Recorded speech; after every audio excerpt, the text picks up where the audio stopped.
Okay बच्चों, तो अब बात को आगे बढ़ाते हैं। तो बेटा सेक्शन 7 हमारा लास्ट क्लास में कंप्लीट हो चुका था। अब देखा जाए तो बेटा आज जो मैं टॉपिक पढ़ाऊंगा वो हमारे मॉड्यूल के चैप्टर 2 का समापन हो जाएगा। दैट इज़ सप्लाई का जो मीनिंग हमारे सेकंड चैप्टर है मॉड्यूल के हिसाब से, वो आज एंड होने वाला है।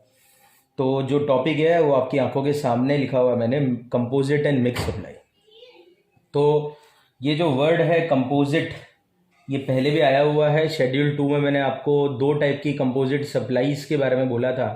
एक वर्क कॉन्ट्रैक्ट सप्लाई थी और एक रेस्टोरेंट की सप्लाई थी, जिसे कि शेड्यूल 2 कहता है कि आप सप्लाई और सर्विस मानेंगे। अगर आपको याद हो तो उस दौरान भी मैंने आपको कंपोजिट सप्लाई के बारे में एक आइडिया दिया था कि कंपोजिट सप्लाईज ऐसी सप्लाईज होती है जिसमें दो या दो से ज़्यादा गुड्स और सर्विसेज कॉम्बिनेशन बनाकर एक साथ सप्लाई की जाती है और एक ही प्राइस पे, सिंगल प्राइस पे सप्लाई की जाती है। तो अब जो टॉपिक आता है वो है कि आखिर कंपोजिट और मिक्स सप्लाई का मीनिंग क्या है। पहले तो अपन ये दो शब्दों का मीनिंग समझेंगे, उसके बाद अपन फिर एक टॉपिक जो अपना मेन है उसके ऊपर फोकस करेंगे। तो सबसे पहले बेटा मीनिंग ऑफ कंपोजिट सप्लाई पे चलते हैं। तो कंपोजिट सप्लाई क्या होती है ये समझने के लिए हमें एक सेक्शन पढ़ना पड़ेगा जिसका नंबर है सेक्शन 230। तो CGST एक्ट 2017 का सेक्शन 230 हमें समझाता है कि कंपोजिट सप्लाई किसे कहा जाता है। तो ध्यान से सुनते हैं क्या है इसका मीनिंग। सेक्शन कहता है composite supplies means two or more taxable supply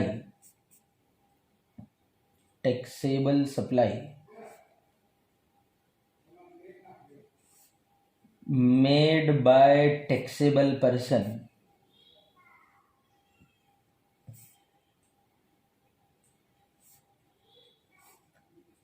which are naturally bundled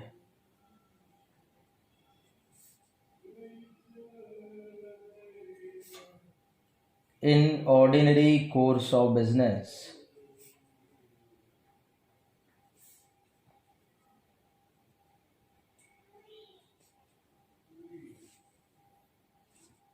One of which is principal supply.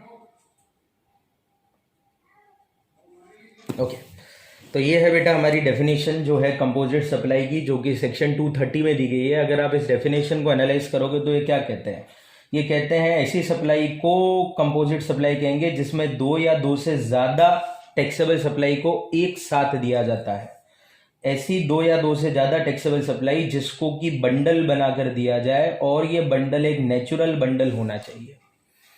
तो जब दो या दो से ज़्यादा टैक्सेबल सप्लाई को नेचुरली बंडल्ड किया जाता है, नेचुरली बंडल्ड का मतलब ये समझ लीजिए कि आम बिजनेस के अंदर ऐसा ही होता है कि वो सप्लाई अकेली नहीं हो सकती, उसको कंबाइन करके ही दिया जाता है। तो यानी कि वो बंडल आर्टिफिशियल बंडल नहीं है, वो बंडल एक नेचुरल बंडल है। मतलब कि ऐसा ही होता है, यानी कि वो चीज़ें अकेली नहीं बिकती, वो साथ में ही बिकती है। मैं आपको एग्जांपल्स दूंगा आगे जाकर इसके। तो ये जो सप्लाईज होगी उसको कहा जाता है कंपोजिट सप्लाईज, और इन दो या दो से ज़्यादा सप्लाई में से कोई ना कोई एक सप्लाई बेटा प्रिंसिपल सप्लाई होती होगी। तो उन सब में से एक ना एक क्या होनी चाहिए, प्रिंसिपल सप्लाई होना ज़रूरी है। तो अगर आपको ऐसा कोई भी टाइप का सप्लाई दिखे तो GST की लीगल लैंग्वेज में आप उसे कंपोजिट सप्लाई कहेंगे।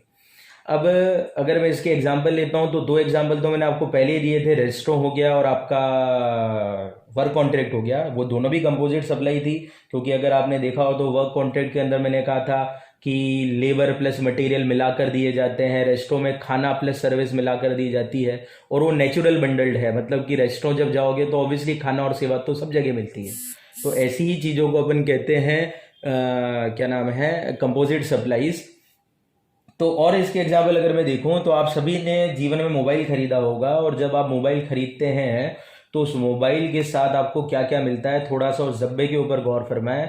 आपको मोबाइल के साथ मिलता है उसका चार्जर, उसके अलावा मिलते हैं ईयरफोन, और स्क्रीन गार्ड और कवर भी आजकल तो मोबाइल कंपनीज मोबाइल के साथ देती है। अब अगर आप देखें तो जब आप कोई मोबाइल खरीदते हैं तो मोबाइल की कीमत ही आपको कोट की जाती है। कभी भी दुकानदार आपको ये थोड़ी ना बोलता है कि मोबाइल 18,000 का है, 100 रुपये का कवर है, 500 रुपये का चार्जर है, 500 रुपये का ईयरफोन है, तो टोटल प्राइस आपकी 20,000 हो जाती है। बिल्कुल ऐसा नहीं होता है। वो टोटल मिलाकर मोबाइल की प्राइस 20,000 रुपये बोलते हैं और ऑब्वियसली उस 20,000 के अंदर वो सब चीज़ें आती है। आप दुकानदार को ये नहीं बोल सकते कि मुझे तो केवल मोबाइल चाहिए, चार्जर अलग कर ले, कवर अलग कर ले और जो भी पैसा कटता है इन चीज़ों का वो काट कर बची हुई चीज़ें मेरे को दे दे। ऐसा कभी नहीं होता। और दुकानदार पता है आपको क्या बोलते हैं? बाकी चीज़ें फ्री है। फ्री एक्चुअल में कुछ भी नहीं होता इस दुनिया में। वो मोबाइल की जो एक प्राइस कोट करते हैं उसी मोबाइल के साथ उन्होंने बाकी चीज़ें भी सप्लाई करी है आपको। तो सबसे बढ़िया एग्जाम्पल मोबाइल का है। अगर आपने देखा हो तो मोबाइल की जब सप्लाई होती है तो वो अकेली सप्लाई नहीं होती, 2 और more goods and services supply हो रहे हैं। क्योंकि हो सकता है मोबाइल की रेट अलग हो, जीएसटी की, चार्जर की रेट अलग हो, स्क्रीन गार्ड की अलग हो, है ना, सबकी रेटें अलग अलग हो सकती है क्योंकि अकेले भी बिकती चीज़ें। पर जब मोबाइल बेचा जाता है तो उसके साथ जो दूसरी चीज़ें बेची जाती है वो मिलाकर एक सप्लाई बनती है और वो सप्लाई नेचुरली बंडल्ड होती है बेटा। क्योंकि जब भी कोई मोबाइल कंपनी नया मोबाइल बेचेगी तो हर बिजनेस का प्रचलन है कि मोबाइल के साथ वो सब चीज़ें आएगी आएगी। तो इस प्रकार की जब 2 या 2 से ज़्यादा सप्लाई को नेचुरल बंडल बनाकर एक प्राइस पे बेचा जाता है तो उस प्रकार की सप्लाई को कहा जाता है कंपोजिट सप्लाई। और ऑब्वियसली इस पूरी सप्लाई में एक चीज प्रिंसिपल सप्लाई है। ऑब्वियसली मेरे एग्जांपल में अगर आपने देखा हो तो इन सारी चीजों की सप्लाई में सबसे मेन चीज जो सप्लाई की जा रही है, प्रिंसिपल सप्लाई जिसे कहते हैं, वो है आपके सामने मोबाइल फोन। तो देखा जाए तो mobile is the main principal supply under that 2 और मोर टाइप ऑफ सप्लाई।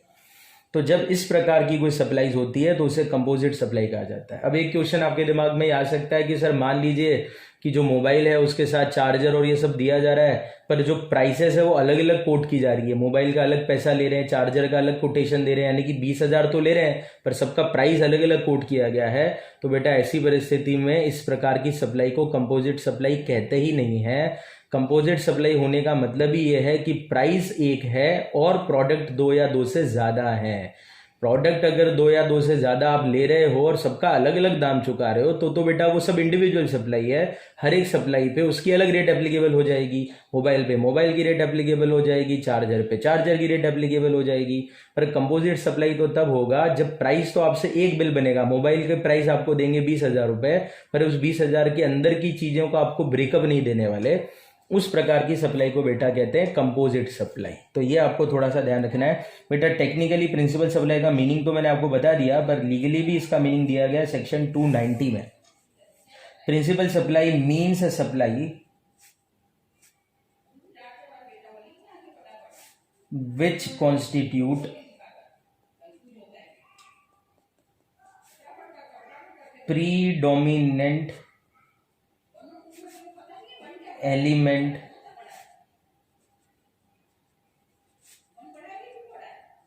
मम्मी की आवाज आएगी which constitute predominant element of that supply. ठीक है, तो उस सप्लाई को बेटा अपन प्रिंसिपल सप्लाई कहेंगे जो कि प्रीडोमिनेंट एलिमेंट होती है कंपोजिट सप्लाई पे। जैसे कि मेरे एग्जांपल में अगर आप देखो तो मोबाइल के साथ बहुत सारी चीजें सप्लाई हो रही है पर उस सारी सप्लाईज में सबसे प्रीडोमिनेंट कौन है आपको ऑब्वियसली पता चलेगा, मोबाइल फोन है। और भी एग्जांपल ले सकता हूं, जैसे आप मान लीजिए कि आपने कोई ऑनलाइन शर्ट ऑर्डर करी। अब मान लीजिए उस ऑनलाइन शर्ट का जो प्राइस कोट किया गया साइट के ऊपर वो है 1,000 रुपए। अब ऑब्वियसली 1,000 रुपए में शिपिंग चार्जेस फ्री ऐसा लिखा आता है। ठीक है, बहुत सी कंपनियां शिपिंग चार्जेस फ्री भी देती है और बहुत सी कंपनियां शिपिंग चार्जेस का अलग पैसा भी लेती है। आपने अगर ध्यान दिया हो तो अगर अपन मानते हैं कि कोई कंपनी फ्री शिपिंग चार्जेस देती है तो वो 1,000 रुपए में बेटा केवल शर्ट के नहीं ले रही है, कहीं ना कहीं उस 1,000 रुपए में उसने शिपिंग चार्जेस इंक्लूड करके ले लिया है। तो देखा जाए तो ये जो टाइप की सप्लाई ये भी एक कंपोजिट सप्लाई है क्योंकि यहाँ पे 2 और मोर टाइप की सप्लाई हुई है। एक तो शर्ट की हुई है और एक सर्विस की हुई है, शिपिंग सर्विस की। दोनों सप्लाई मिलाकर 1,000 रुपए में की गई है पर आप अलग अलग ब्रेकअप नहीं कर सकते इस प्रकार की। और ये नेचुरल बंडल है क्योंकि आम लोग इसी प्रकार से सप्लाईज करते हैं ऑनलाइन जब भी कुछ बेचा जाता है। तो ये जो सप्लाई होती है उसको कहा जाता है कंपोजिट सप्लाई। अब ऐसी कंपनियां जो कि बोलती है कि शर्ट के 1,000 रुपये और शिपिंग चार्जेस के 200 रुपये अलग से, तो बेटा फिर तो वो अलग अलग जलाएगी। शर्ट के 1,000 रुपये पे वो अलग से रेट लगाएगी शर्ट वाली, और जो शिपिंग चार्जेस के 200 रुपये हैं उसके ऊपर शिपिंग चार्जेस की रेटेज लगाएगी जीएसटी की। तो इस प्रकार की सप्लाई को कंपोजिट नहीं बोलते क्योंकि 1,200 रुपये का ब्रेकअप है। तो ये आपको समझना पड़ेगा। तो जब भी इस प्रकार की कोई सप्लाईज मिलती है तो आप उसे कंपोजिट सप्लाई कहेंगे लीगली, ठीक है। इसी के साथ फिर एक और वर्ड चलता है बेटा, वो है मिक्स सप्लाई, जिसका मीनिंग दिया गया है 274 में, सेक्शन 274। बहुत इजी है, बहुत इजी है। ये कहते हैं supply which is not composite supply. अब कहने में तो इन्होंने बस इतनी सी बात कही कि ऐसी सप्लाई जो कंपोजिट सप्लाई नहीं है उसे मिक्स सप्लाई कहते हैं, पर हमको थोड़ा एनालिसिस करना पड़ेगा, छुपी हुई बातें ढूंढनी पड़ेगी। यानी कि ये कहना चाहते हैं कि ऐसी 2 या 2 से ज्यादा टैक्सेबल सप्लाई जो कि नेचुरली बंडल्ड नहीं करी है, आर्टिफिशियली आपने बंडल करके बेची है। मतलब यहां पे भी 2 और मोर है, 2 और मोर तो यहां पे भी है, सिंगल प्राइस वाली यहां पर भी है, पर ये जो सप्लाई हो रही है ये नेचुरली बंडल्ड नहीं हो रही in the ordinary course of business, ये आर्टिफिशियली बंडल हो रही है। यानी कि आप चीजें मिलाकर बेचते हो 2 या 2 से ज्यादा, आम व्यापार में ऐसा नहीं होता। जैसे कि एक एग्जांपल लेते हैं, आपकी एक कन्फेक्शनरी आइटम की शॉप है ना, खाने पीने की, चॉकलेट वगैरह की, फूड आइटम की छोटी मोटी आपकी शॉप है। आपने क्या करा, अपनी तरफ से एक पैकेज बना दिया, क्योंकि बहुत सारे लोग क्या करते हैं, यात्रा वात्रा करते हैं या शादी ब्याह में आपको पता हो तो गेस्ट के लिए एक किट वगैरह रख दिया जाता है। तो अभी क्या कर दिया आपने, एक पैकेट बना दिया जिसमें कि आपने चॉकलेट, केन्ड फूड, आपकी सॉस, आपकी स्वीट्स, ये सब मिलाकर आपने कॉम्बो बना दिया। अब टेक्निकली देखा जाए तो ये सब चीजें जो आपने कंबाइन कर दी है, एक पैकेट में कंबाइन कर दी है, तो मान लीजिए कि वो जो आपने कॉम्बो बनाया उसको आपने 500 रुपए में बेचना चालू कर दिया। 500 रुपए में आपने चॉकलेट, स्वीट, फूड ये सब मिलाकर बेच तो दिए, पर टेक्निकली बेटा इस प्रकार का जो गुड्स होता है, कॉम्बिनेशन होता है, ये नेचुरली बंडल्ड नहीं है, ये आपने आर्टिफिशियली बंडल्ड करा है। क्योंकि जिसको भी ये सब चीजें चाहिए हो तो वो अलग अलग चीजें खरीद के इन चीजों को खरीद सकता था, पर आपने क्या करा, लोगों की सहूलियत के लिए आपने सब चीजों को कंबाइन करके बेचना चालू कर दिया। आम व्यापार में ऐसा कॉम्बिनेशन नहीं चलता। ऐसी परिस्थिति में 500 रुपए में अकेला आइटम नहीं बिक रहा, 2 या 2 से ज्यादा सप्लाई हो रही है, पर ये जो 2 या 2 से ज्यादा आइटम की सप्लाई है ये कंपोजिट सप्लाई नहीं, मिक्स्ड सप्लाई है। तो ये आपको पहले समझना जरूरी है, कौन सी कंपोजिट सप्लाई है, कौन सी मिक्स सप्लाई है। तो ये तो हो गया लॉजिक। अब जो आता है वो हमारा मेन सेक्शन आता है, और वो है बेटा main section, that is section number 8 आता है। अब ये जो सेक्शन है ये बोलता है कि अगर आप कंपोजिट सप्लाई करते हैं तो बेटा प्रॉब्लम क्या है, देखो ध्यान से समझना। कोई सी भी सप्लाई हो, कंपोजिट हो या मिक्स हो, 2 या 2 से ज्यादा सप्लाई तो हो रही है पर प्राइस तो सिंगल है। यानी कि अगर आप ग्राहक से सिंगल प्राइस ले रहे हैं तो जीएसटी भी एक ही रेट लगानी पड़ेगी। 500 का ब्रेकअप, जैसे 500 रुपए आपने ले लिए, आपको 500 का ब्रेकअप थोड़ी ना पता कि 500 रुपए का ब्रेकअप क्या है, तो अलग अलग आइटम पे अलग अलग रेट लगा ले। तो ऐसी परिस्थिति में सेक्शन 8 आपकी बहुत बड़ी मदद कर देगा, और वो क्या कहेगा बहुत ध्यान से समझना। सेक्शन 8 कहता है कि अगर आप कंपोजिट सप्लाई करते हैं तो उस कंपोजिट सप्लाई पे आप प्रिंसिपल सप्लाई की रेट लागू करेंगे, टोटल प्राइस पे प्रिंसिपल सप्लाई की रेट लागू करेंगे, और मिक्स सप्लाई पे जिस आइटम की रेट सबसे हाईएस्ट है आप उसकी रेटें लागू करेंगे। ये सेक्शन 8 है, बस इतना सा सेक्शन 8। कंपोजिट सप्लाई पे प्रिंसिपल सप्लाई की रेट लागू करें और मिक्स सप्लाई पे हाईएस्ट रेट लागू करें। सर क्या कहना चाहते हो आप, मैं बेटा आपको एग्जांपल समझाता हूं। जैसे मानते हैं आपने एक्स, वाई और जेड 3 टाइप की टैक्सेबल सप्लाई को कंपोजिट सप्लाई करा ₹1000 में, अलग अलग नहीं है ना, एक्स वाई जेड के कॉम्बिनेशन को 1000 रुपए में आपने बेचा, और बेटा ये जो एक्स वाई जेड का कॉम्बिनेशन बनाया ये कंपोजिट सप्लाई बनता है, ठीक है। मान लीजिए नेचुरली बंडल्ड आइटम है, तो अब आपको करना क्या है, इस 1000 रुपए के ऊपर आपका जब जीएसटी कैलकुलेट करना है तो आप जीएसटी के लिए क्या करोगे, जैसे मानते हैं इसकी जो सेपरेट रेट दी हुई है जीएसटी में 12 है, इसकी 18 है, इसकी 8 है, तो अब आपको 1000 रुपए पे 12, 18, 8 3 में से कोई एक लगानी है। अब कौन सी एक लगानी है, जिस इन तीनों में से जो भी आइटम प्रिंसिपल सप्लाई है। अब मानते हैं कि हमारे एग्जाम्पल में एक्स प्रिंसिपल सप्लाई है, तो आप पूरे 1000 रुपए पे 12% की रेट लगाएंगे, दैट इज 120 रुपये आपको क्या पे करना पड़ेगा, जीएसटी।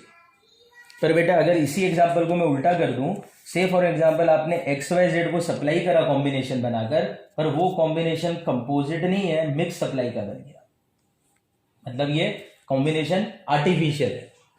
बस सीधा सी तो लॉजिक है बेटा, डिफरेंस दोनों में यही है। अगर ये तीन कॉम्बिनेशन नेचुरल है तो ये कंपोजिट है, अदरवाइज ये आर्टिफिशियल है। आर्टिफिशियल है तो मिक्स है, मिक्स सप्लाई है। तो अब क्या करना पड़ेगा, मान लो वही 1000 रुपए ले रहे हैं अपन, वही रेट रखते हैं, 12 है, 18 है और 8 है। तो अब इस केस में आपको जब जीएसटी निकालना है तो आपको 1000 रुपए पे वो वाला आइटम की रेट लगानी पड़ेगी जिसकी रेट सबसे ज्यादा है। अब आप देखो सबसे ज्यादा रेट किसकी है यहाँ पर, वाई की, दैट इज 18%। अब यहाँ पे जो जीएसटी बनेगा वो 180 रुपये बनेगा।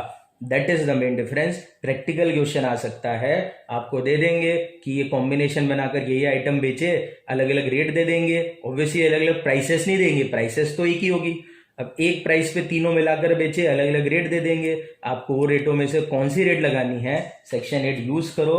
अगर कंपोजिट सप्लाई है तो आप प्रिंसिपल सप्लाई की रेट लगा देना, अगर वो कॉम्बिनेशन मिक्स सप्लाई का बनता है तो फिर आप हाईएस्ट रेट लगा देना और वो आपका जो अमाउंट आएगा वो जीएसटी हो जाएगा।